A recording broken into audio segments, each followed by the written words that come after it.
Start recording. All right. Welcome back to another episode of Persuasion by the Pint. I am Jonathan Taylor, along with Sean McCool. And Jonathan, today we have a special guest on the show, a returning guest on the show. I don't know, third, fourth time on the show. I think third time. Third time's a charm. Third time's a charm, yeah. So yeah, we're going to be talking about stories and how to tell a story without telling a story. So we'll see how that works and how that happens. But do we need a bio, or should we just bring him in and start chit-chatting and drinking beer? I mean, people know Bill Mueller. Yeah.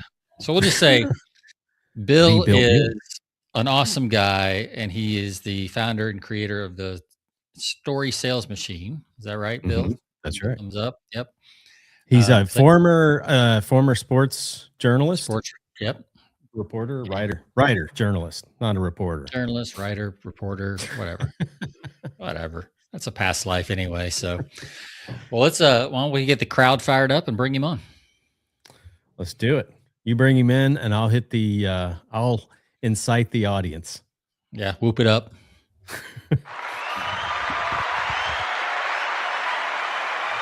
Feel like Arsenio Hall there. That's for our Gen Xers. Nobody under 40 who knows who Arsenio Hall is. So, welcome back. Bring back memories, man. That's like early 90s. Yeah, that was 90s. Yeah. And I mean, he was like happening at that time. That was he was the Tonight Show guy. Yeah, he was like, I don't remember which one he was, the Late Show or whichever it was, but I guess it was him and David Letterman, right? Yeah. They were kind of going head to head at the time. Well, Johnny Carson was actually still around, so he was still the reigning king, I guess. But I mean, those who watched Johnny for the longest time stuck with him. But anybody that wanted kind of a fresh look in late night, entertainment, they went over to Arsenio. Yeah, anybody under 40 at the time probably went over to Arsenio. Yeah, I remember delivering pizza in Athens, late 90s or early 90s. Actually, it was early 90s. And I would deliver pizza late at night, and it was always on when I would deliver to people's apartments or houses. You could hear it in the background. He was the it guy for a while, for sure. Maybe I'm wrong. Had Jay Leno, had he taken over at that time? Well, I was going to mention Jay Leno. Wasn't he going head to head against Letterman? And that's what created a lot of conflict between those two. Yeah, that's true. Yeah. And that's also might be just a couple years later is when Conan came on the scene. Yeah, then Conan. Yeah, yes. And then Joan Rivers was in the mix too. Yeah. Yeah, because you're right there, because he took over for Carson. Because I was thinking Carson retired in the mid 90s, but I think it was like more towards maybe the late 80s. Yeah. Remember Letterman was going to be the heir to Carson. Yeah. And I remember that being some conflict there too. Yep. Politics, yeah, that's right. But yeah, I listened to a biography of Johnny Carson, not to get off topic, but just a couple of years ago, and it's interesting story. Like, he literally hated. I don't think, like, the latter years, I don't think he enjoyed doing that at all. I think that would get old, man. Doing that every night, that would get old. Oh yeah, he hated it because he was more of a private person anyway. So imagine someone like yourself, Sean, having to do, get in front of celebrities every night and pretend that you're interested in what they have to say. Yeah, shallow talk. Yeah, pitching whatever whatever movie's coming up. Yeah. It's just one long commercial, basically. Yeah. I tell you what, the best job, and then we'll get on to our show, but you know what the best job to me in America is? One of the best jobs in America, definitely the best job on TV. I don't know if I've mentioned this before. The best job in sports would be a backup, third string quarterback. That's true. This is better than that. So the best job that I've heard of, and this could be like one of the best jobs ever. Wait, give is me a hint so I can guess. I want to get this. game show. Okay. It's a game show host. All right. But there's a reason I'm picking the one I'm picking. So it's the Wheel of Fortune. Oh, yeah. Right. They record all their episodes for a month in 4 days a month. Wow. Really? And they They make a batch them. Yeah, Pat Sajak was making about $11 million a year when he retired, So working 4 days a month. 4 days. So they just batch them and then that's it. They just. Yeah, they'll just So do like 8 to boom, 10, boom, boom, boom. 30-minute Knock 'em out. segments. That Just makes boom, boom, that boom, actually boom. makes sense though from a Yeah. production standpoint. It's like, let's just knock these out. Why couldn't all shows do that, like Jeopardy and? I don't know, but I know like I saw a documentary on The Price is Right, and they line up every single day and they do the show every day live. Yeah, right. But yeah, I was like, man, that is the job. If I could go back in my life and like reincarnate, like, And all you, sweet deal. yeah. And what really did he have to do except, just Nothing. Tell bad jokes. That's all he had. And I could do that. Well, Vanna White. Had to think do about, even- yeah, Vanna. Wow. Yeah, She just she's- turned letters. Yeah. I mean, now she doesn't have to turn them. She just taps them. Like in the old days, she had to flip those things around. That's right. But now, she's getting older. You got to give her a break. That's right. Yeah. All right. Well, anyway, we're going to be talking about the 24 ways to tell a story without telling a story. But first, we got a beverages to talk about. We always let our guests go first. So, Bill, what beverage are you having on the show today? Yeah, well, you know me. I love a good story, and I'm also a person that judges books by covers and packaging. So this came in a box. Oh, Let nice. me go to the reading glasses. A beer in a box. Beer in a box. It's a brewery that began exactly 30 years ago in '96, and it's an imperial stout aged in bourbon barrels. Nice. Oh, And it's a 13.4 ABV, which is yes. That's our kind of beer. That's right on brand for this show. What's So, the name? what also got my attention was it's got signature flavors of black cherry, dark chocolate, vanilla, and roast coffee. All those words sound really good to me. But it's from Firestone Walker, and it's Oh yeah. vintage. Boy, I should be able to pronounce it. Parabola or parabola? How do you pronounce that? Problem. Oh, I don't know. Either one works probably. It's such a simple word. Parabola. Tomato, Yeah. tomato. Parabola. I think you're right. Parabola. We'll go with that. That's how I would say it anyway. In my Southern education. There you go. Sounds good. Sounds good. Well, I have, because I see Jonathan's pulling up a screen for his. So I picked this one in honor of our guest, because the name made me think of you, Bill. Because I'm going to think of you as the reverend of storytelling in emails at this point. So the name of mine is The Reverend. The Reverend. And it is a Belgian style quadruple ale. Mm.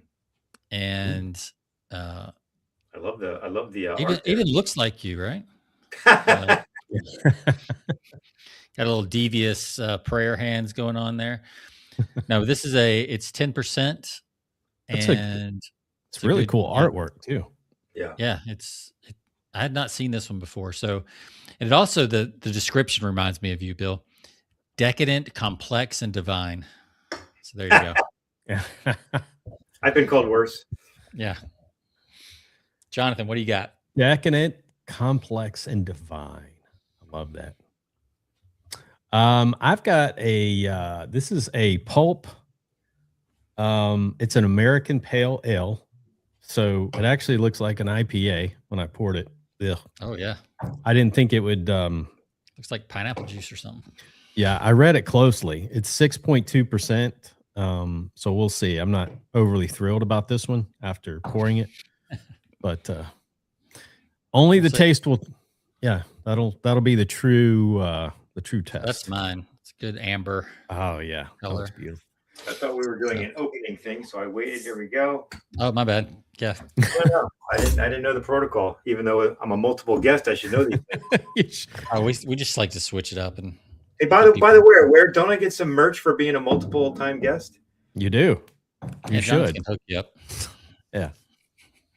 Like Get a some smoky- Persuasion by the Pint jacket swag. or tracksuit or something. Pint Yeah. swag. We need We to should have update some swag. We need to update some Persuasion swag. Yeah, I we think- should have a store at this point for sure. But I had an idea for a new design, Sean, and I'll have to talk Okay. to you about it. But Okay. I got it from seeing something else. But it would be very appropriate for St. Patty's Day. But I don't think we'll get it in before then. yeah, so. that's like next week or week after. Yeah, right. Pretty quick. Yep. All right, let's see that dark, beautiful beer, Bill. Now that you've poured it. Yes. Oh Oof. yeah, that's nice. It's nice. Did you say was that a Kentucky bourbon or what is it? It didn't say Kentucky, but it was from bourbon aged barrels. Bourbon. It said aged. Firestone Walker. Isn't that a bourbon Yeah. brand? Firestone Walker. I It is. don't even know.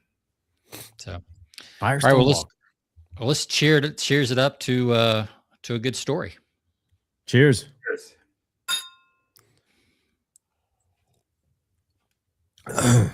Firestone Walker. Sounds like a TV show.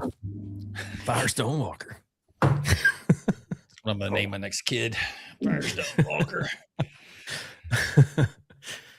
Feels like Chuck Norris should be playing that role. Yeah, absolutely. How's the Reverend? By the way, I know someone who literally legally changed his name to the Reverend. I like it. Wow. He even Thanks. sent out the proof of the driver's license and everything. Pretty crazy. I like it. I like that. All right. Well, Bill, we let our guests go first. And while my dog is barking in the background at the wind. So I'll let you go ahead and go. Give us a rating 1 to 5 pints. This is really good. I'm going to give it a 5, and I'm trying not to be Whoa. too nice. It's really good.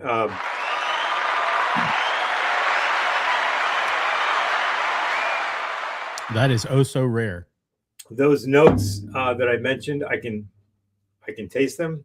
I must have done something right with the temperature. I pulled it out of the fridge probably a good 45 minutes ago to let it Oh, yeah. breathe a little bit. That really seems to have helped.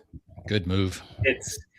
It's creamy but not too heavy, and there's not too strong of a finish or lingering there. So I like it. I'm writing Not that too one down. syrupy. Yeah. Where did you find that again, Bill? Whole Foods. Ah, okay. Yeah, we've got one. I'll have to go in search of this Firestone Walker. That sounds good. All right. I'm going to give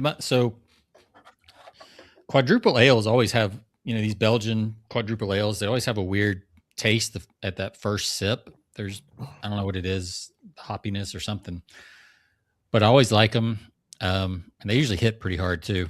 So I'm going to give this it's exactly what I would expect from a Belgian ale or quad ale. So I'm going to give this a solid 4.5. Another good one. Very good. Yeah, it's good. Well, I'm gonna kill our average here because I'm gonna drop a 1.8 on this one. It's bad. Wow. Man, It is bad. you have not learned your lesson about IPAs, have you? Well, it's an American pale ale, and Okay. there's nothing American about this beer. I mean, It's an Indian Pale Indian all Ale, the way. American Pale Ale, like whatever, same. Yeah. Pale Ale is like it's still spoiled beer either way. Well, What's So- the Mendoza line on Persuasion by the Pint? Rating wise, um, you guys are Mendoza baseball line? fans. I know you know the term, right?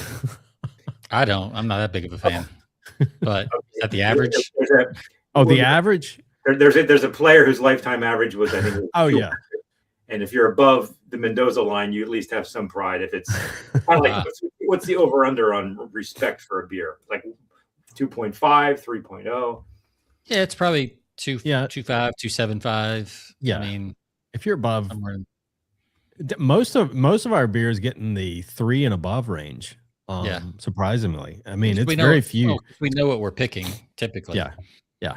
It's when we take that gamble. Like I've got one in the fridge because I bought 4 different beers yesterday. I've got one in the fridge that's a gamble. So it's a sour. So we'll see how those can be hit or miss. You know, sometimes they taste great like a slushy, and sometimes they're just absolutely awful. So, all right. Well, Jonathan, this one looked refreshing because it's hot outside today. It's like, you know, it's in the 80s, and this looked very refreshing. So I took a risk, and I'll be giving the rest of this away. There's still 5 of them. I'll probably hand it off to somebody that likes the stuff. Maybe your college kids that'll drink anything. Yeah, of course. Well, we have successfully whittled our audience down from the live stream. So which is always the point. Yes. All the weak ones are gone. Only the survivor strong are left. And so yeah, let's jump into stories. So tell us a little backstory, Bill. Like how did this idea for this email? You sent this out last week, I think, early this week. Yeah, about a week ago. And I keep a spreadsheet of just email ideas because they come at me. I have a filing system, and it's in the spreadsheet. There was this one row I've had for a long time. And sometimes subject lines will just pop into my head. Like that would be a good email idea. One of them was 5 ways to tell a story in an email without telling a story. I'm like, that would be a pretty cool idea. I never gave it much thought because the ideas keep coming, and periodically I'll go through the spreadsheet, and that one kind of stuck at me like, go ahead and work on this one. And 5 came to me pretty quickly, and I just kind of kept working on it and brainstorming. I started perusing my old emails. Oh yeah, when you do that, that's kind of a hint of a story. You're not really telling a story, but it gives off what I'm trying to do is I'm always trying to find ways to be entertaining. I think as much as I'm the storytelling guy, telling stories is kind of overrated because you don't need a beginning, a middle, and end. Your first task is to be interesting and entertaining. Right. And forget about the story. Let the story happen. We tell stories naturally. So I thought that'd be a good idea. Plus, it's also for my audience and for anybody, makes it less intimidating. Oh, and you mean I don't have to tell a story? I don't need to worry about the hero's journey and all that. No, you don't. Yeah. And just drop these in. And then it also folds into a theme I've been writing about lately. We can get into this if you want, about how AI is flattening a lot of people's prose. Yes. Mm-hmm. Yeah. Everyone's using it. Even I have fiction writers on my list, and I know that a lot of people are using it, don't want to admit they're using it. A lot of people are just using it for outlines. We can get into that whole topic. But so it makes it imperative upon everyone more and more and more to not sound like AI. Mm-hmm. Yeah. And it starts with the ridiculous, the shaming of the M dash, which I've been using for 50 years and love the M dash. So an M dash doesn't mean used AI. But now there's different tells out there. That's a good point. Now you're almost trying to go back and change your writing style. Yeah, I'm probably more obsessive than normal because I notice these word patterns, but I do, cross-check what I'm writing to make sure, even if it was unintentional, I don't want to make it look like that I used AI. Right. No, it's not like I don't use AI. I do, but I make damn sure it sounds like me. Right. Yeah. But the positive aspect of all this is that most people aren't very adept or clued into how to even recognize the tells or how to strip it out of their copy. So the good news is it's easier than ever to stand out with personality and your own voice because more and more people are just kind of getting lazy and using output they're getting from AI. But it's never been more important to stand out because now there's more content out than ever because you can churn it out more easily. Mm-hmm. So you can be you, the easier it is to stand out. Right. Yeah, that's a great point. Like the bar has actually come down a little bit with AI, and you can stand out. And these are great. These 24 things. We're not going to go through all the 24, but you'll start to see the pattern, I think. And a lot of them are just including things that AI can't know at this point. Is kind of the feeling I got. Would you agree with that, Bill? I would totally agree with that. And that's why one of them, you have it in front of you. Maybe there's one about dropping in a specific detail. Yeah. That, wait, you don't have these memorized yet? No, that's the beauty of email. You can send stuff out and it's on to the next one the next day. Yep. And another one, maybe this includes both of them, but another one is, or maybe this is one I thought of later. Admit you were wrong about something small. Yeah. Mhm. I'll give you a quick example. One of my favorite emails that I wrote was, and actually this is a third one to do, which is write about how you came, write about something that you wrote that occurred to you while writing the email before the story starts. I was in Chipotle one day and they're making my burrito. Mhm. I'm seeing them assemble. I'm like, how in the world are they going to close this thing? I've pulled in yesterday, and it looks like an all-you-can-eat buffet. But they somehow, amazingly, it always gets closed. And It's amazing how those things stretch. Yeah, and they've got the Put them to the test. They've got their hands going with the medical gloves, and they somehow figure it out. And so I get in my car, and I get in my car, and I put the bag in the passenger seat of the car by myself. And I'm like, oh my gosh, this is genius. I'm going to turn the seat warmer on and keep the bag warm. And then I came home and probably told my wife. I later discovered that everybody does that. But I thought I was the first one that thought of it. So I dropped that in. It's relatable. The not closing the burrito thing. It's a mini story. It's just something I observed. The seat warmer thing, correcting myself on something that was wrong. It's something that to your point, Sean, AI couldn't have made that up about me. No. I could have said, hey, give me a relatable thing. It wouldn't have known I went to Chipotle. It would have given me some more generic thing. But if you just kind of notice these things, drop them in. It didn't require telling a story, but it created a moment that just set the way for people who are now pulled into the email. This is interesting. Yeah, well, that's the key. The key is random. Like there's no way AI would know. I mean, it couldn't do that. I mean, that's one thing it can't do is just create random scenarios or stories that come to mind. Yeah, and it doesn't know your personal peccadillos and preferences or your little obsessions. Like I think maybe in that 24 ways email, I mentioned that I was in a coffee shop that's brightly lit as the sun, which is true, which is weird. And the name of the coffee shop is only something that I would consider odd. The name of it is Mercury's, but there's no apostrophe. It's Mercury's with an S. And I'm like, that's just so odd. And I've asked the people in there, why is it named that way? And nobody knew until somebody had to find out later. Sure. But I'm the only one that would have noticed that, and probably maybe 5% of my readers would find it interesting. But at least it's me. Yeah. And so those are the kind of things you can drop in that's not telling a story that makes it feel like a story-based email. Yeah, and what I like about these is most of these are like 1 to 2 sentences. It's not like you're crafting a third of the email around one of these ideas, right? It's literally 1 sentence, 2 sentences, and then you kind of get back to kind of the flow of your email. And I think that's what's cool about it is it's not like this long technique that I have to learn. No, in fact, one of them is a single word, the word anyway. If you drop the word anyway with a comma there, sometimes it almost kind of hints like, well, you were talking about something earlier, which I know sounds really trivial, but it also makes it more conversational.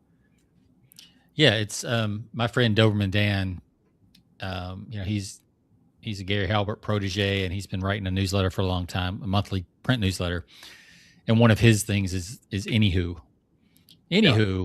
or onward is another one that he uses. Like if he has one of those like parenthetical asides, he'll be like onward or anywho, and then get back to the subject. And like you said, it just like AI is not going to do that. Yeah, another way to do it. At least not yet. I've seen Andre Chaperone use the anywho as well. I've used it. I wasn't the originator of it, but another way is I'll put some extra A's in there, like anyway. Yeah. Ellen DeGeneres. Yeah, any of those little things where Ben Settle's famous for that, and they get it from, most of them get it from Gary Halbert, where you start to create your own glossary of terms, right? Where you kind of, that's not one of the points, but it is another way to do that. It's almost like that word. If you do the anywho and you put out the anyway and you put a couple extra A's, because I know one of your things is a returning character. That word itself kind of becomes a returning character that becomes familiar for people. If you use it a lot, or like Ben Settle, he's always got names for people, right? Like hadn't read his stuff in so long, but he's I think Dan uses stuff like mere mortals when he's talking about people who don't understand direct response, or it's like the mere mortals. A way that Ben Settle does it is by misspelling the word guru, GOO -RO. Right. So it's his way of kind of, putting down, it's a subtle little punch. It's an inside joke, and it's a character all at the same time, right? Because you're talking about a certain type of person that keeps showing up, and so I think that is one of the 24 is like the character, but it could also be your wife. It could be, pastors use that all the time, right? The family or the wife, and when they're telling their stories. So those are good. What, Jonathan, did you have some favorites that you want Bill to expand on? Yeah, I mean, the one that just dropping a specific detail out of nowhere, that caught my attention, using images, because I think those are important. You can tell a story really easily if you have, if you include an image. I mean, because the brain, sometimes the brain, if you include that, you can let your reader interpret where they want to go with that. So almost like it's worth 1,000 words. Yeah. Yep. That's right. Not only that, did you come up with that? Not 1,000 words, but in an instant. Scott Galloway had some quote I wish I could remember about how not just images but charts and data. You can get something in your brain that's got a lot of meat to it, like instantly, without writing out 3 paragraphs, just with a single image. Yeah, how quickly it goes in is true. Yeah, I know when we wrote financial copy, we'd have charts, they were trying to make the point, but you'd have to strip the chart down to where you instantly could look at it, and within a second, you could tell the story that you're trying to tell in that section of the sales letter was, but if your chart got too complicated, then people got to stop and figure out what you're trying to say. And a lot of people, their charts are way too complicated. Yeah. And you gotta simplify them down to make one key point for each image. And you do a great job of that, Bill, like with your GIFs and your different images. I think GIFs are a really underused area where I've started using them more and more with just a lot of the stuff that I do in publishing with trade journals, using GIFs, because that sometimes that tells a story in and of itself, or that helps to bring humor to a story, kind of in the middle of your reading. So a lightness. Yep. Or seriousness, depending on which way it injects emotion. Just the kind of emotion that would be hard to put into words. Yeah. And it just makes an email more fun to read. Yep. And I mean, and even like eye relief, we talk in copy a lot about eye relief, and most people do that by over breaking up paragraphs. I think in a lot of copy circles and even some AI stuff, like it's gone too far with the line breaks. Like people are afraid to write decent paragraphs with. Well, forget about paragraphs. I see so many emails where it's not a complete sentence. It's like they were determined to hit the enter bar every 3 or 4 words. Yeah. I'm just getting. I remember when I first came across it years ago. It seemed very clean and unusual, and pulled me through in the ellipses.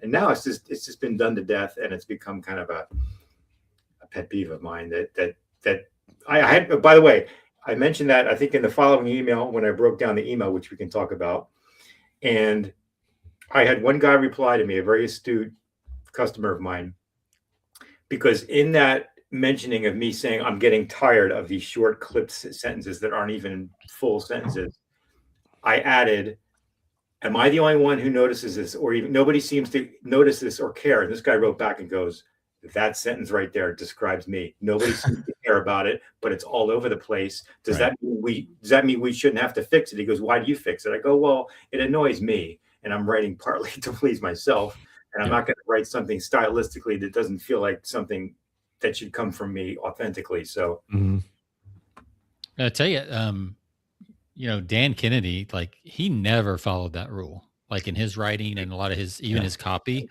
but especially his newsletter stuff. And he has some long complex sentences in a lot of his newsletter stuff.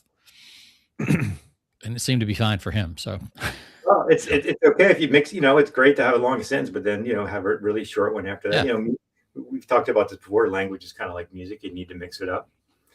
I also don't like to speak of the copywriting dictum of keep it to us. People are so proud of a second grade score on the Hemingway app. Yeah. They're afraid of using a 25-cent word when a nickel word was there, and I'm like, I get it. Can we be a little aspirational? Like, can we have to dumb everything down? But I know it's all about conversion. So maybe I'm in the wrong industry, but I just that's another thing that I buck against a little bit. Yeah. That goes back to what Strunk and White and William Zinsser with On Writing Well and Elements of Style. Those two books that I was told to read early on in my copywriting career, and never use a bigger word when a simpler word will do, or something like that. Which I agree. Like, part of that is you got to know your audience, right? I mean, there's you got to, like, if you're writing to professors and you don't use any words, big words, like, they're going to discount you. It's going to be the opposite effect. And some people would disagree with that even and be like, no, because they'll read through it and blah, blah, blah, blah, blah, whatever. So I've never used the Hemingway app, to be honest.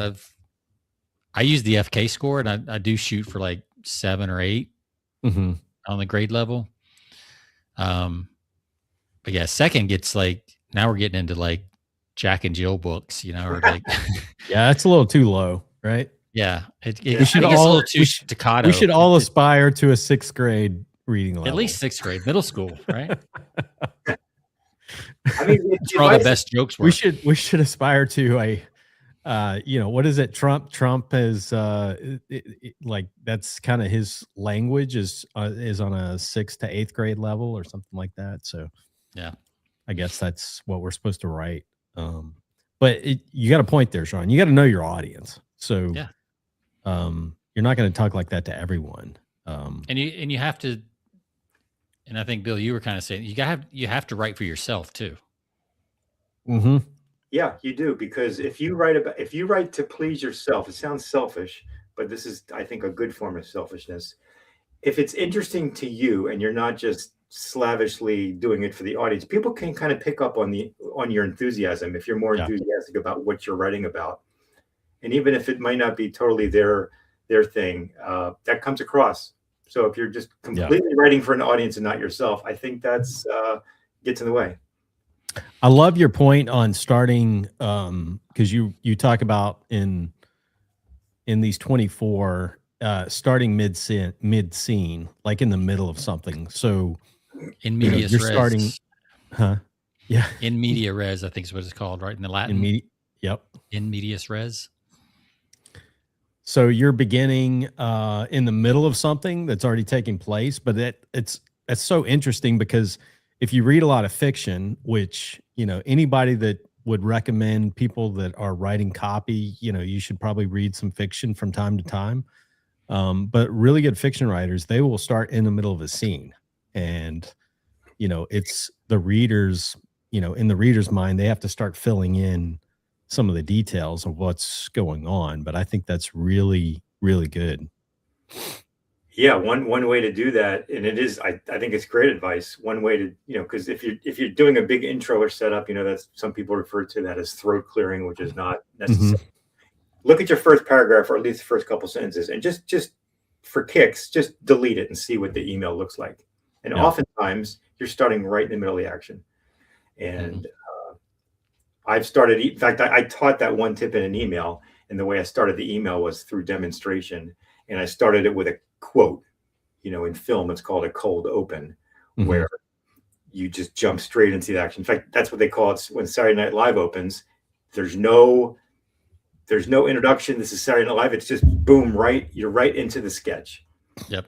And I think the email was about the one time I walked in a hospital. I was working in a hospital with a really crazy job where I literally rented TVs to patients, which sounds crazy, and they had to pay for it in cash. It was $2.39 a day. I remember that to this day. Wow. And I walked in, and there was a guy who was unresponsive, and turns out he was deceased. And oh, wow. Oh, yeah, the whole email is about how I handled it, which was not very well at all. But the way I opened the email was a quote from the nurse, like, "I'm sorry, so and so, Mrs. Collins passed away this morning," or something like that. Like that's like right in the action. Like, you know that something's big has happened. You're told that. You're not told who Mrs. Collins is. You're not told she's in a hospital. You're not told she had a condition that was bad. So then if you do that, do you just keep going forward, or do you flashback, or do you kind of do a mix of both? You know, because like a lot of action movies these days, it's mandatory to start with like a chase scene of some kind, whether it's on foot, whether it's in a car, like whatever, right? It's, you open with the chase scene and then you do a flashback to like how it led up to that. And a lot of times the whole movie leads up to the opening scene again. Yeah. Well, did you guys watch White Lotus at all? I didn't know. Okay. Yeah. The screenwriter who wrote that, boy, I think his first name is Mike. I should know his last name. Mike White, very accomplished screenwriter. His advice was, and every episode of the White Lotus started this way: open up with a dead body, and then the rest of the series is what the heck happened here. Yeah, and that's literally the first episode of each season is there's a dead body. So to answer your question, how far do you go once you're in that cold open? Well, I would say each situation is kind of different, but keep going until the drama's ending, or you feel like you have to step in and give some sort of background context. It's probably not an easy thing to answer until you're in the story, but you just got to use your sense on that. Yeah, because you are telling a story often from the past, right? So you can't just move straight forward typically. Although I guess you could. Now that I'm saying that out loud, I think there's definitely some things, my own journey, right? I could talk about something that was in the middle of the action and then kind of lead to what happened and where I got to today. Yeah, generally that's dropping into the action is not going to last very long. You're going to have to kind of pull back, explain the context, where you were, and then kind of leave that hanging almost as a mystery, which the rest of the email would be, revealing that. Yeah. Yeah. So I've got two pulled up here that I really like. So number 21 was use a simile that's weirdly personal. So you said a fish out of water versus, see if you remember what you said. This was what it was. Oh, a simile. What did I say? Oh, I know what I did. It's an old car that I had. Yeah. It was something about like the 69 VW convertible I had where the reverse didn't work. So I learned how to never back myself into a corner. Right. Like AI couldn't have given you that. No, never. No. And that's so, yeah, I love that because a lot of people, this was something that always surprised me. Clayton Makepeace, I worked with him a few times, the copywriter, and he loved cliches. Like his theory was cliches are around and they're powerful because everybody knows them. They understand them. It's almost like a picture. They just bypass people and go straight to their, whatever part of the brain cliches live in.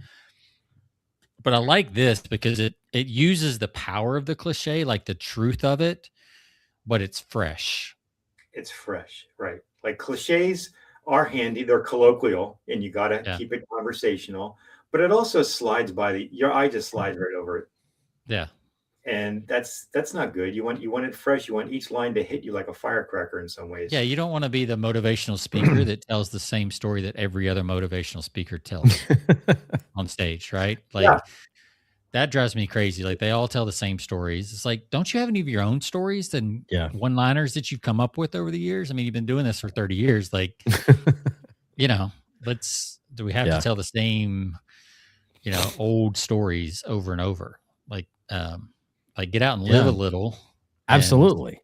Well, that's a good point because even like the most mundane things in life are, we've talked about this many times. Like the mundane areas of your life are really interesting to other people. Some people just kind of bypass or overlook that, but those are like moments, those are like golden moments in your life where it's just doing some of the basic things of life. And What's the quote, AI Bill? can't. You wrote this in your email yesterday. I did. Yeah. I knew you were gonna. What's most universal is oh boy. What's most you'll remember, not be. We're talking about a great Carl Rogers quote. What's most specific is most personal. What's most personal is most universal, or Mhm. either way. Which is really what, Seinfeld was based on. It's what most great comedy is based on. Mhm. And Those little moments. It's That's also what made it so funny. Is it was a show about just the mundane, everyday Nothing. part of life. Nothing. Absolutely. Yeah. There was nothing exciting about their lives, but that's why we loved it. It's like, why you see all the relatable everyday details in novels, and you're pulled into it because that's right. It's the shock. I think Updike called it the shock of recognition. Yes. I like that. So another one you put in, and I don't know if Jonathan, you mentioned this earlier, is leave in a small irrelevant detail. Mm. And you said that it doesn't prove anything, it doesn't sell anything. And I like the last thing you said: liars over edit. Yeah. I'll say that last part again. Liars over edit. Yeah. That again, and not to keep bringing up AI, but AI couldn't bring up the small irrelevant detail, and it also kind of reveals your humanness. That it's that aside that's irrelevant that you almost just wrote for yourself. Yeah, and it has nothing to do. But if it has a little something a little bit interesting, me putting the Chipotle bag on the passenger seat of my car and putting on, that's completely irrelevant to the email I was writing. Right. But it made it more of of an interesting story-based email. Yeah. I was going to say Gary Halbert. We were talking about Gary Halbert earlier, and one of the authors that he always recommended reading back in the day, and I remember this, was Kurt Vonnegut. And I don't know if you've read much of Kurt Vonnegut, Bill, but his books are so weird. And that's just my opinion. I've gone back and read some of his. I picked up a few of his, and but he follows that to a T. He throws in, you'll be reading something, and all of a sudden he throws in the most out of nowhere sentence or two. That's not only that, he'll draw a little sketch and throw that in. Yeah. Oh yeah, there's a sketch in the book. Drawings that are so endearing, and you just fall in love with it. Yep. Yeah, exactly. Yeah, I just went through his, the book's been out forever, obviously, because Kurt Vonnegut, the guy's written 50 books, but I read recently his The Breakfast of Champions again, and because it had been years since I had looked at that. And it's just out of left field that he'll throw in stuff from time to time. It's a funny story. He's a great humorist if you like that kind of dry humor. But yeah, he's one to just throw things out of left field, in the middle of a sentence, and whoa, where did that come from? And you're right about the images. He'll put images in his reads too. Yeah, I like that. Yeah, it's wonderful. Tom Robbins used to do that. I don't know if you ever read him or not. Yep. Just these crazy, more florid than Vonnegut would do, but just the wordplay that just almost go on a tangent. David Foster Wallace, very big on footnoting things. Sometimes these footnotes in the smaller font would go on for pages, story within a story, and it had nothing to do with the story, but another tributary you're willing to go down because you're just along for the ride, and it's so engaging to read. You don't care. Yeah, and that's the thing. I think that goes back to writing for yourself, and this reminds me of Rick Rubin. He's been saying this a lot lately. Now that he's kind of a thought leader around creativity and that kind of stuff, but he's like, you should not be creating for anybody other than yourself. Because if you create for yourself and if you're truly honest with yourself, there are other people that will like it. That's right. That's so hard for us. I don't know why it's so hard for us to kind of go that. I guess because we're told to say yes, ma'am, yes, sir. Just we're told to please other. We're kind of told to please other people most of our life.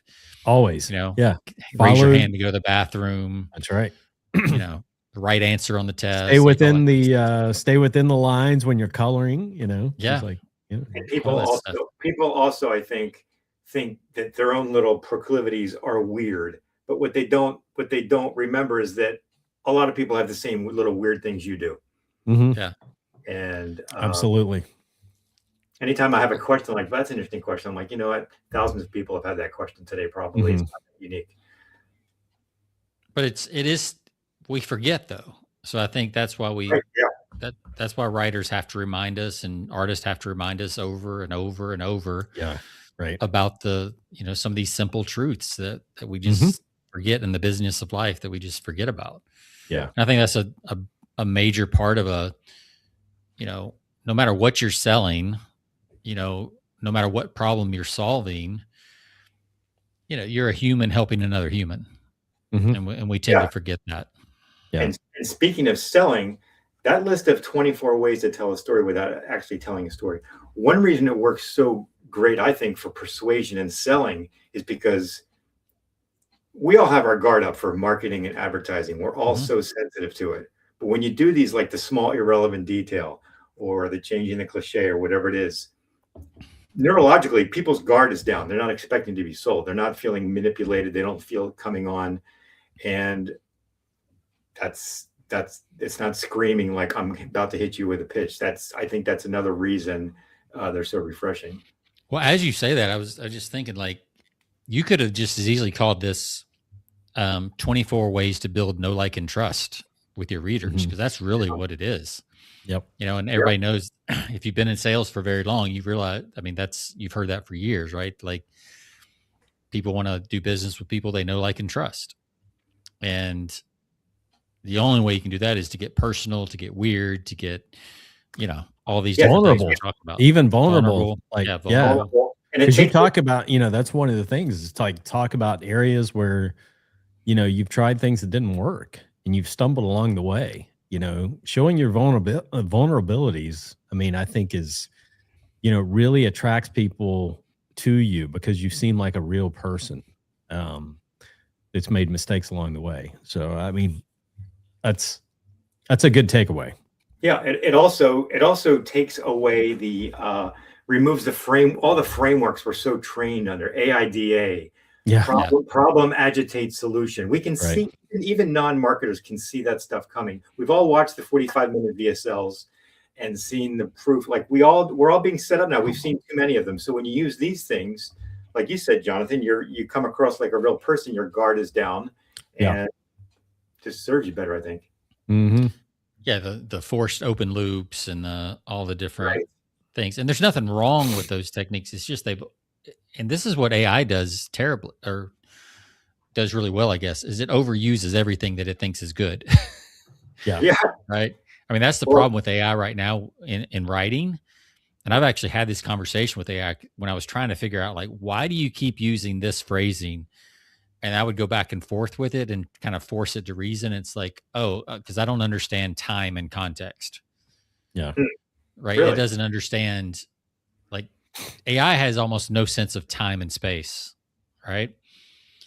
So it doesn't understand if it uses the same thing in 4 paragraphs. It just thinks it's good writing because good writing has these elements in it. So it just keeps using it. And it overuses them. It's like when I don't know if how much you use the like back and forth, just like personal chat, but I've noticed, and Gemini is the worst at this from what I've seen. Like if I give Gemini a new fact about me personally, if I'm just, doing personal stuff, health stuff, whatever, it will include that new fact in the next 6 responses, like right off the top. It's like a guy who learns something about you at a party and is trying to like make friends with you and just keeps restating that fact that you told them until it gets to the point that it's annoying. It's I've had that exact experience where I fed it a bunch of my emails to just train it on myself, just as an experiment to see if it could do it. And one of the emails I put in there was a rant I did about not liking street mimes. I had this funny little rant about street mimes, and it just always is bringing up mimes. Yeah. If I'm doing some brainstorming. Yeah. It probably somehow in the way the words were structured, that one was probably had more intensity to it or something. And it probably locked onto that. somehow. Not from an emotional standpoint. I don't think they're conscious quite yet, but there's probably some patterns in that type of writing on a rant Well, that stands out above everything else. So like, oh, this Yeah. stands out. I mean, I don't know how an AI thinks, but that makes a lot of sense, because from what I understand, these LLMs, what they're really doing is just predicting what the next word should be. Like Yeah. Right. it knows all the frameworks and patterns, and so it's just trying to hook into those. yeah. And that's why you see these, it's not X, it's Y, that they gathered from the greatest TED Talks of all time and the greatest literature and persuasion, books of all time. Mhm. And it just continues to overuse those. So Yep. you really have to start filtering those out. Mhm. I want to cover a couple more of these. And I like this one. I do this one when I do like talking videos, and I think I do it somewhat in writing. But number 18, you said disagree with yourself partway through. And the phrase that you used was actually scratch that. Yeah, I remember one time in an email. I came up with that idea because, like I told you, I read through a bunch of my emails to pick out these, and one of them was I was writing about something, and I didn't say actually scratch that. I just put the colons and I put record scratch, like scratch. You know how you that visual, Yeah. that audio sound. Yeah. Scratch that, like record scratch. I'm completely flipping the script here. Because I disagreed with myself about something. I forget what it was. And I thought I wanted to make the email sound as rough draftish as possible. Like, hey, I'm writing this on the fly. Again, just to make it more authentic and genuine. And people feel like you want people to feel like they're reading over your shoulder as you're typing on the screen. And scratch that. I changed my mind. Like that's human. It's not polished. People like that, I think. Yeah, and I think what it does too is it shows that you're open-minded. It's like, oh, he's not overly certain, right? He's still figuring this out too, and Yeah. he's willing to kind of change his mind. And I think that's again, kind of goes back to that's the kind of person that you trust, is somebody that's willing to change their mind. Now, if you're changing your mind all the time, then it goes the other way. Like all of these are used sparingly, and yes, they're like Tabasco. You want just a dollop here. Just a little dash. Exactly. Speaking of, I mentioned Clayton Makepeace earlier. He used to say a tactic known is a tactic blown. Is that similar to the phrase "marketers ruin everything"? Yeah, similar. Very similar. I actually said that on a Zoom call yesterday to a client of mine. It's like, man, we marketers, we ruin everything, don't we? So yeah, it's good. So I know you don't have these memorized yet, Bill, but like, I'm curious, like what kind of feedback, I was going to ask you your favorite, but what kind of feedback did you get from people when you sent this out? Because I know you got a lot of feedback. Yeah, I think people, I had one woman that wrote me, she goes, this is crazy valuable. Mm-hmm. And I had another guy, believe it or not, who he's a tech guy. He's kind of a developer type guy. He rigged up his own little GPT to make his writing better. He fed these in and basically gives it a piece of writing and, hey, use some of these to make this sound more human. I thought that was pretty brilliant. Yeah, I'm curious. Hey, there you go. Yeah. I'm curious, like, how, I would love to see what he did, because it seems like, because I was thinking the same thing, like, how would I put this list in AI? Mm-hmm. I guess I'd have to prompt it to, pick 2 or 3 of these, and because it would have to ask you a question to pull most of these off. I don't think so. I think it'd be much simpler. Just give it your finished draft and say, look, I don't want this to sound like AI. I want it to sound most like Sean as I can. Here's a list of 24 things. Before you do anything, give me like just maybe 3 that you think would work before you do them.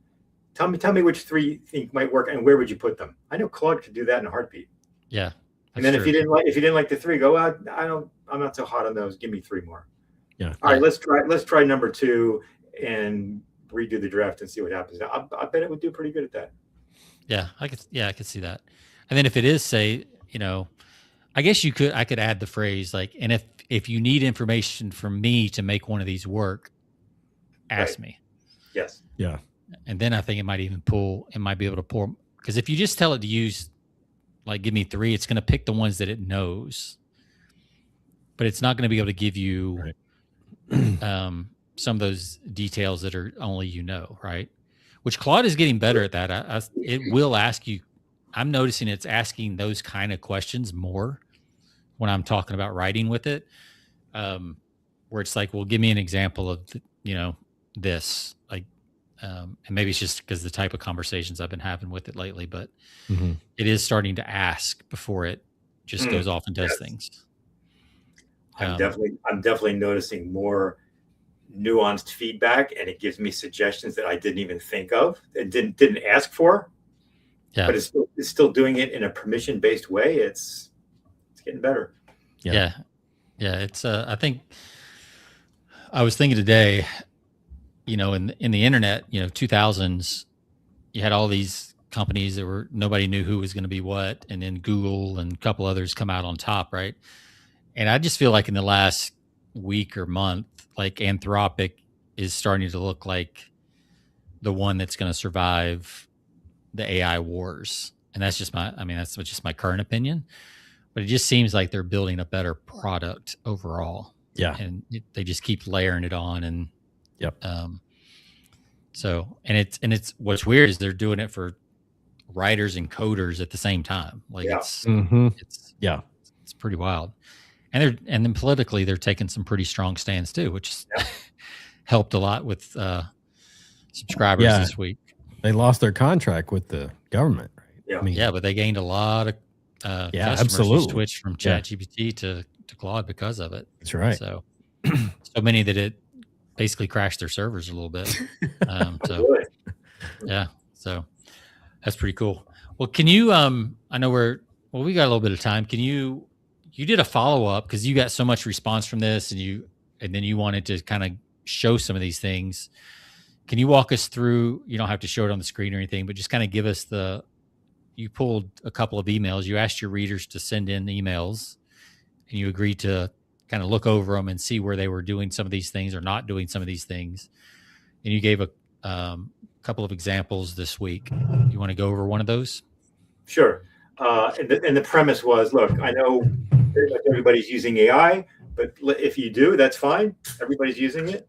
But let's make sure it still sounds like you.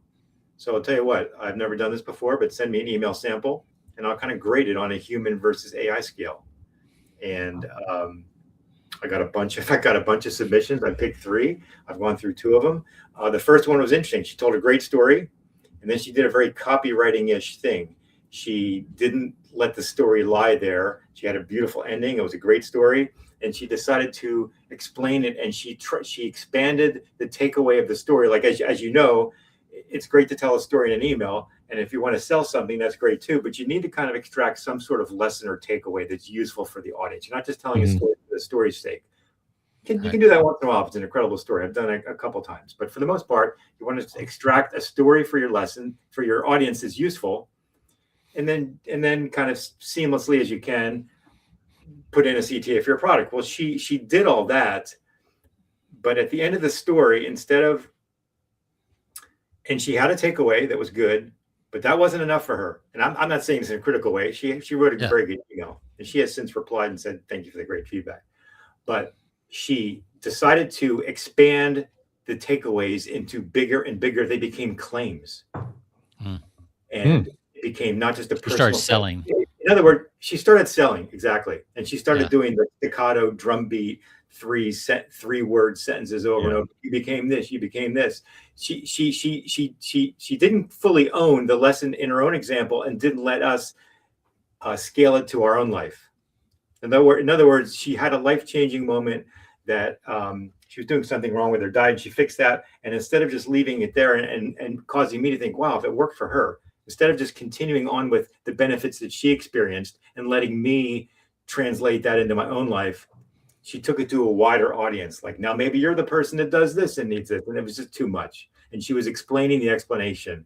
And that's when you got less of her and it was more of third person. It felt like a sales page at that point. Like, whoa. Right. So first half of her email was great. And then she just kind of kept hammering it too hard in that commercial fashion. Yeah. So one more point about that and I'll stop.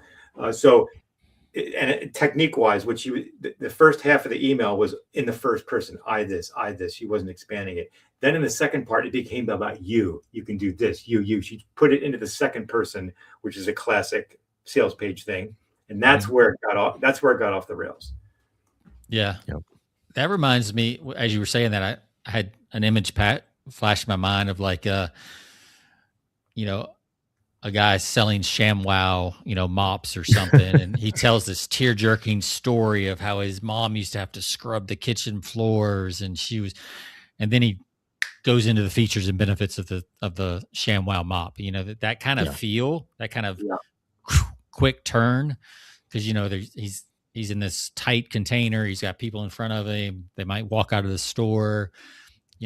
That's how it feels to me when you describe that. It's like you had this nice pace with people, comfortable, and all of a sudden it's like, you're jumping on them because you're afraid they're going to get away before you're able to tell them about your offer.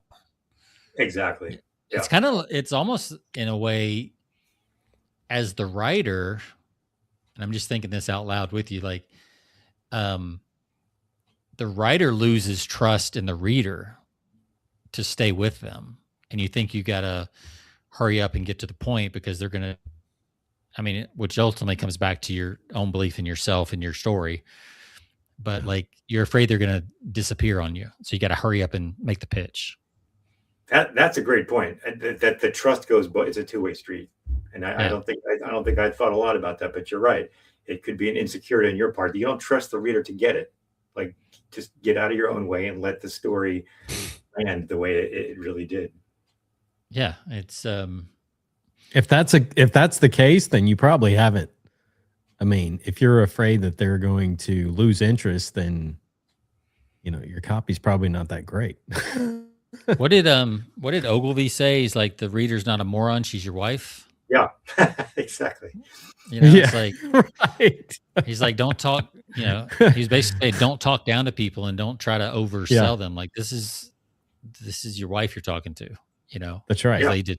They were doing so much household advertising and things like that. And I think that's something to remember. Like, this is not a potential buyer, a customer, or whatever. This is a person. Human. Yeah. Person first. And the techniques that we tend to use in copywriting and direct response, to make it personal. Well, if you're just doing it as a formula, then it's not really personal anymore. Right. Yeah. So, and I think I was just going to say, Bill, it's like you mentioned the I, and so many people are afraid to tell like I stories from the first person. And those are some of the most powerful. If you really go back and look at sales letters, some of the most successful sales letters of all times are first person. Yeah. Yeah. And wasn't Halbert known for that too? Like, you really felt like it was coming from him right from the beginning, where it's addressed that it's coming from north of Jewfish Creek. Talk about specificity that jumped out. Right. Yeah.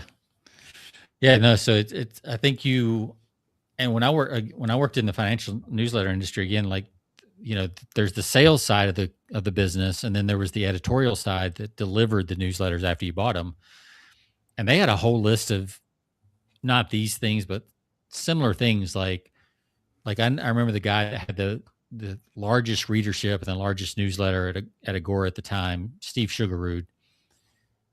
He told so many stories about his grandmother, about his guitar playing, like everything but picking stocks. He would always cover that, but he might spend half his newsletter talking about a new guitar that he bought and how it was handcrafted. And he went to the shop and he watched the guy make it. And the guy had, a son who was learning the craft, and like just told this whole story. Porter was great at that too. Porter Stansberry was great at just like telling this whole story. And then was like, oh, by the way, here's my top recommendations for, whatever. And just kind of after the fact. And oh, by the way, and I think that's what you try to do a lot, Bill. It's like, oh, by the way, I've got this product if you're interested. Yeah. People buy just as much from you as the actual product. Yep. Yeah. Bingo. Right. I was on a coaching call with a client today, and I was saying people don't buy the product; they buy your certainty, just about how you can solve the problem. They buy your certainty in life. They just buy the certainty of how you show up, and that doesn't mean like forceful or anything like that. It's just like you have this steadiness about who you are, regardless of how you say that, whether it's a soft or you're extroverted, introvert, doesn't matter. It's that there's a certainty about you. You know who you are, and you know what you want to say, and you know how you want to say it, and you don't apologize for it. And that's what sells people, regardless of the product or service or anything else. So I got silent there. Anything else you want to say about these, Bill? No, I think we covered a lot of them. I just would encourage people to give them a try and just be as authentic as you can. I think they're very helpful. So for people that like missed your email because they weren't on your list when you put this out, putting you on the spot here, is there another way for them to get these, or how would they get this? I tell you what, I don't have since this email was just written, I don't have a landing page where you can opt in for it. But if you just send me an email, I'll be happy to email you personally back and give you a link to the email directly online. So my email address is bill@storysalesmachine.com. Yeah, and you can sign up for your newsletter. We're on that page, or is there a different page? It's storysalesmachine.com. Okay. I see the product page. Let me look it up real quick. Jonathan, if you got any last minute questions while I'm doing the email side of stuff. No, I love the discussion. By the way, the Story Sales Machine is a great product. So I gotta fully endorse that. But I've loved the discussion. It's a good reminder of going back to the mundane things of life are the sweet spot, so to speak, when you're writing. Yeah. Don't forget that. The everyday things in life. So, and I know you've mentioned this before, Bill, that you you journal or you write down these things. You have a notebook or something that you write down, like stuff like this, like everyday occurrences in life that happen. Sean, I think you use a notes app or something like that. So, I mean, whatever. How do you capture that? I know you got a spreadsheet at home, but like if you're out at Chipotle, how do you capture that? Yeah, I have the most frictionless way for me, which is to open up my iPhone, and I use the Apple Notes app, and I just hit the microphone and just dictate. Okay. And then at the end of the week or every few days, I have one note that's called inbox, and I just stuff it in there and file them later. Yeah, and I do the same thing. I have a running list of like quotes and thoughts and in my notes app. And I learned that from heard Taylor Swift do an interview, and that's how she captures all her song ideas. Songs. Yeah. Is she uses a notes app, and if she's sitting on the tour bus or the jet, I guess at this point, like, I bought the one thing that I did. We talked about this, the Plod, the wearable AI stuff now. Yeah. Which you got to be careful because sometimes about recording other people in meetings or anything like that. So I don't try to use it as much for that. Is just if I'm traveling and something happens, I'll just tap the button and then just start talking, and it'll just save everything like that, summarize it very succinctly, and then I can get in and take that information and copy that into my notes app or whatever I want to use.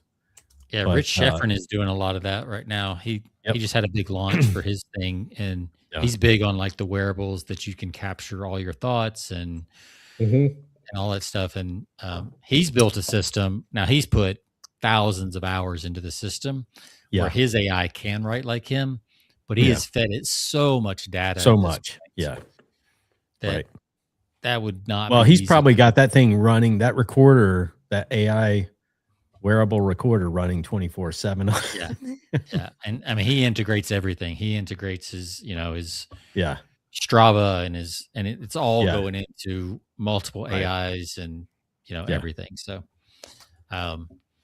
All right. So, Bill, you got a hard stop. So, again, storysalesmachine.com is where they can find you, right?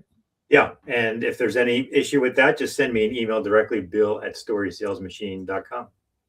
All right. Well, that's Fantastic. good. Bill, we'll let you get Bill, off to your thank you so your much. adventures. Yeah. Been a Thank you, been a guys. pleasure. Always great having you on. Yeah, and you helped me discover a new beverage. So Yeah. Yeah, Chug I'm that gonna down look before that you up. go. Yeah.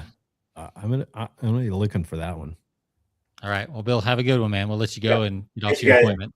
Yeah, take care. Hey, All take right. care, Bye-bye. Bill. See you. All Good right. stuff. Yeah. Always great to have the great Bill Mueller joining. Yeah. If you're not on his email list, he You're writes missing some out. great emails. And Should his There's program, Story Sales Machine, is $37. We don't have an affiliate link. We should, but we don't. It is the templates alone in there are worth, I mean, every bit of it. Yeah. If you're writing emails at all, it's definitely worth the $37. It's worth a lot more than that, but it's Oh man, it's a it's no worth brainer at so much 37. more. Like he's way underpriced that, but I mean, you know, that's his thing, but I mean, it's worth every penny. And then you'll be on his Yeah. list, and you'll get his daily emails and all that kind of yeah, stuff. So, just the value of being on his list is worth the investment alone. yeah, it's very different from any other marketing list I'm on. You know, it goes to show that you can kind of just tell your story and have fun with your email list. And Yep. you know, I mean, could he sell harder and maybe sell a little bit more? Probably. Yeah, probably. But you know, that's a decision you have to make for yourself. So Yeah. So yeah, it's good stuff. Yeah, there's two email lists that I'm on that I like read still to this day. It's Bill's and Ben Settles. So There you go. he's in good That's company. good stuff. Yeah. All right. And I don't read everything. It's because I mean you get a lot of stuff. These Yeah. guys put out a lot of content, so I'm not able there'll to be capture. there'll be days, you know, 2 or 3 days where I don't read his Yeah. stuff. But I Yeah. mean, that's just the world we live in. It's just so much information coming. Mhm. You know, and then every 60 or 90 days, I go through a purge and purge Yep. my emails and unsubscribes and Absolutely. all that stuff. And he always makes the cut. So, Of course. yeah. So for whatever that says, but yeah, storysalesmachine.com is where you'll find his program, teach you how to write really good story-based emails. Yeah. So Excellent. I think that's it. That's You're it. out of town next week, so we got the week off, and then we'll be back after that. Yep. With taking next week off, and we'll be back the following week. I think we have some potential guests lined up for here, a couple of weeks, 2 weeks from today. So yeah. But so you fly back next Friday? Yeah, fly back from Paris next Friday. So you'll be flying on Friday the 13th.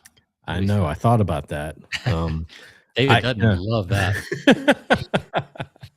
I think about things like that, after the fact. I wanted to get home on Friday, and then after I booked the flight back, because you're coming back from Europe, you need at least a couple of days buffer before you get back you get back into the grind on a Monday. Yeah. So I'm thinking about that. And then, I booked the flight back, and then I looked at the calendar, and sure enough, it's like, oh, damn, Friday the 13th, I'm flying back. Did you see that? Did you see the video? It was on I don't know if it was real or AI or what, but I think it was real. But it was a United Emirates flight, and they were going over kind of around the Middle East, and there was a missile going out beside them in the window. Oh, wow. Yeah.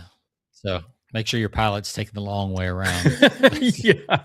I hope we're not flying anywhere close to the Middle East. Because you're going what? I guess you'll go. We're going north. Yeah, we're going up through northern Europe, and then you'll go from Knoxville to New York, I guess, or Atlanta, one of the two. Knoxville to Atlanta tomorrow, and then from Atlanta tomorrow evening at about 10 o'clock, I'll be on a plane to Paris. So Okay. about an Yeah, so 8-hour you'll go flight. up and Yep. around. So Yeah. It's always you should be it's well al- out of missile range. oh yeah. I'm hoping we're far away from any missiles coming in our vicinity. But Have a nice layover there in Atlanta. Get you the lounge, little time in the lounge yeah. there. Yeah, Rachel's coming with me, so we're gonna make it's part business, a little bit of business first part of the week, doing some at a big composites world event there in Paris. And then that's the first part of the week on Tuesday and Wednesday, and then we're gonna take you know um the latter part of Wednesday, and then Thursday we're going over to Strasbourg, France, which is a cool little town. It's actually part German, part French, even though it's in France. I think prior to the war, it was actually part of Germany. So they make little unknown fact, or maybe known fact. Strasbourg makes over 50% of France's beer. So Wow. there should be some pretty good selections in that town when we're there. Yeah, that sounds good. I hope. So, yeah, there's got to be a little something. Probably not some of the crazy flavors we do here, but no. Yeah, no. All that, but. Yeah, we won't be getting any cupcake or cinnamon toast crunch or anything like that. But no, there should be some pretty good selections. I went over to Strasbourg years ago when I was stationed in Germany, but that's been about 30 something years ago. So yeah. It'll be nice to go back. The one thing that I remember from Strasbourg is the huge cathedral there, which I think it took them about 100 years to build. So it's pretty amazing, to look at some of the architecture. That's crazy. I remember during the Olympics, this Winter Olympics, the most recent one in Milan, they were talking about that cathedral that took like 650 years to build. I'm like, holy, that is just amazing that the project management on that, how do you pass that on from generation to generation to generations? Imagine working on something that you knew you'd never live to see the end of. I mean, it's pretty, that's amazing compared to what we look at today, where things are slapped up in a 3-month period. Yeah. Different time, different quality standards for sure. But it's pretty wild. So, well, have a good trip, and we'll I guess we'll be seeing you back on. We'll jump back in with everybody, our listeners. Middle of March, end of March. Yeah, I think we got some good stuff lined up coming up. We've got some potential guests to work out some dates with, and but yeah, it's always fun having Bill on, and look forward to getting this content out, and also having some really digging into some interesting stuff. We've got I think a couple of things on couple of more things on AI that we want to get into, but kind of a I don't know, from a different perspective than what we've talked about in the past. So I'll just leave it. I'm actually going to be attending an AI course next week. And it is about, let's see what it says. Install a simple AI system that turns your real conversations, calls, videos, podcasts, and voice notes into ready-to-post authority content that actually sounds like you. Yeah. So I'll be attending that while you're in. I'll be out here working while you're out there playing. So because nothing's more fun than standing around a trade show floor. Yeah, exactly. That's tough duty right there, actually. So, well, I envy you because I'd rather be on your end. That'd be pretty interesting. No, that should be a fun class. It's a friend that I know, so that'll be a fun class. I'll bring back some secrets from that as well for the next podcast. So cool. All right. Well, very good. Well, to all of our listeners, check us out, persuasionbythepint.com. Check us out on your favorite podcast platforms, whatever you use to listen. Check us out there, subscribe. We're everywhere.